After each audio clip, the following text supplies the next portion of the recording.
La colère. Le sujet de la colère, c'est un sujet que j'ai souvent abordé quand j'étais en colère, moi aussi.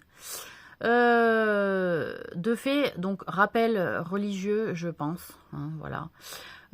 Très sincèrement, parce que Dieu peut se mettre en colère, il le fait pas, il patiente, il est d'une grande patience parce que le temps pour lui est différent d'une autre. C'est pour ça aussi que ça met autant de temps, les finalités de l'histoire, enfin les finalités des différentes histoires aussi, voilà. Et que donc il est quand même de nécessité de droit inaliénable de rappeler, de nécessité de droit inaliénable, d'accord, de rappeler que nous avons le droit de nous mettre en colère quand nous sommes abusés, quand nous sommes spoliés, quand nous sommes volés, quand nous sommes manipulés, quand on nous compromet, quand on nous ment, aussi quand on nous utilise, quand on nous manipule. Bon, tout ça, toutes ces fautes envers nous qui sont graves de fait d'autres personnes, nous avons un devoir de nous défendre. Et de fait, la colère fait partie d'un outil pour pouvoir se défendre sans mettre les mains, sans se bagarrer, sans être dans la violence, sans se faire du mal de manière insidieuse. Je réagis avec force, avec une voix haute, forte, parfois criante, parfois violente aussi la voix, mais je ne te touche pas. Je ne t'ai pas touché.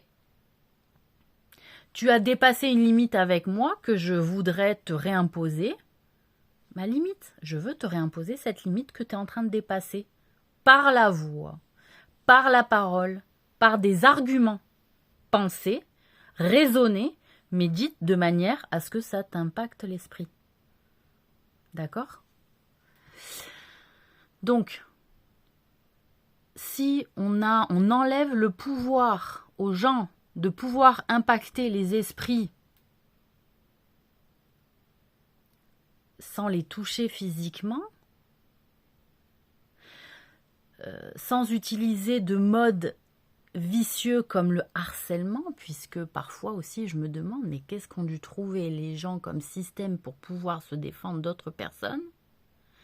Parce qu'ils ne pouvaient pas se mettre en colère, parce qu'il était admis en société que ça ne se faisait pas. Niveau d'aliénation aussi, la colère n'est pas du tout une aliénation. La colère, c'est un médicament pour le cœur. C'est un médicament pour l'esprit et ça peut être un médicament pour vos âmes, à condition, et à cette seule condition, que la colère soit fondée sur quelque chose de sincère et de vrai. De sincère et de vrai.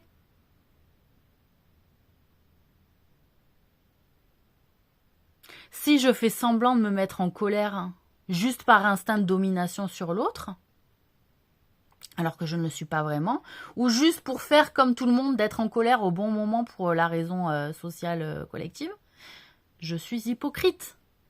Et c'est un grave péché d'être hypocrite. Et il a été plus admis malheureusement dans nos sociétés qu'il fallait mieux être hypocrite qu'être en colère. Eh ben non, c'est tout l'inverse. Vaut mieux être en colère, mais honnête, vrai, droit, sincère, et nos sociétés auraient été moins malades que accepter l'hypocrisie pour faire semblant devant et derrière, c'est une horreur.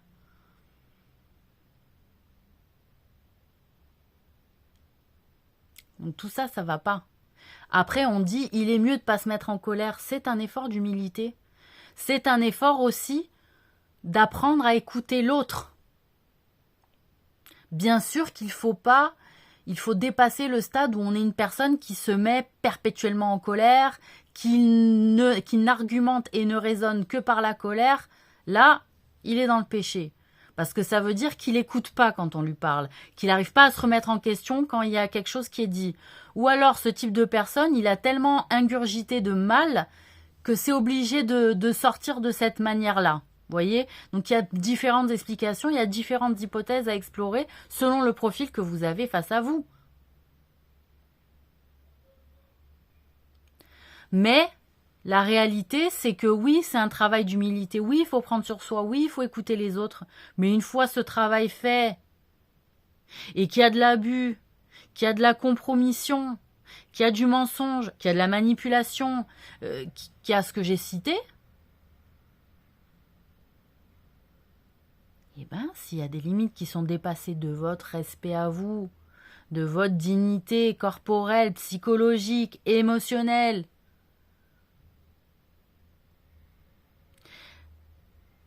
il faut se défendre. C'est un devoir envers vous-même de vous défendre. Et Dieu donne la capacité de se mettre en colère. Il donne une capacité, il a donné cette capacité de se mettre en colère. Et il va juger entre nous de savoir qui en aura fait quoi de cette colère.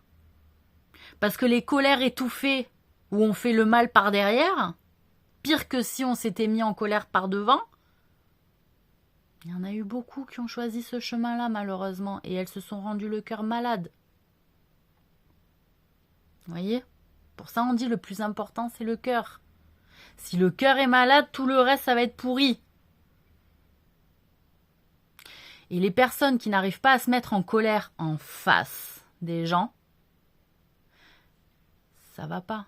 C'est pareil, j'arrive pas à me mettre en colère en face, mais par derrière, je vais fomenter un truc pour me venger.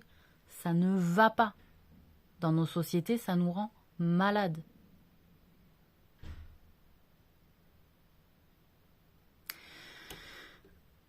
C'est vraiment le conseil que je peux vous donner, c'est que la colère n'est pas violente. C'est une réaction pour pouvoir remettre du respect dans la relation. Parce qu'on sent qu'il n'y en a pas ou qu'il n'y en a plus. Donc on fait un rappel par le son, par la voix, par les arguments, par le raisonnement, par la pensée. Et en dernière instance, si je casse un truc, par l'action. Hein. Je t'ai pas mis la main sur la gueule, mais j'ai cassé un verre, j'ai cassé une assiette, parce que là, je dis stop, ça dépasse la limite pour moi. Pour moi. Pas dans la théorie absolue du monde.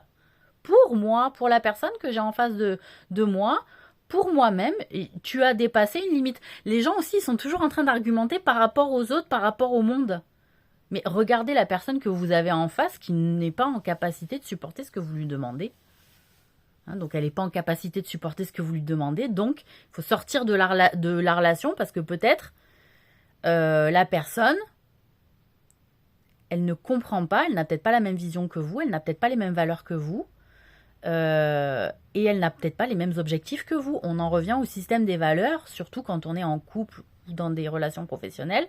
Si on n'a pas des valeurs communes, hein, c'est pour ça que beaucoup dans la société, ça fait des rappels sur les valeurs, etc. Parce qu'à un moment donné, est-ce qu'on a les mêmes valeurs ou pas? Voilà, qu'est-ce que tu fais dans ma société? Tu squeezes ce pourquoi j'ai œuvré pour cette société par rapport aux valeurs que je défends.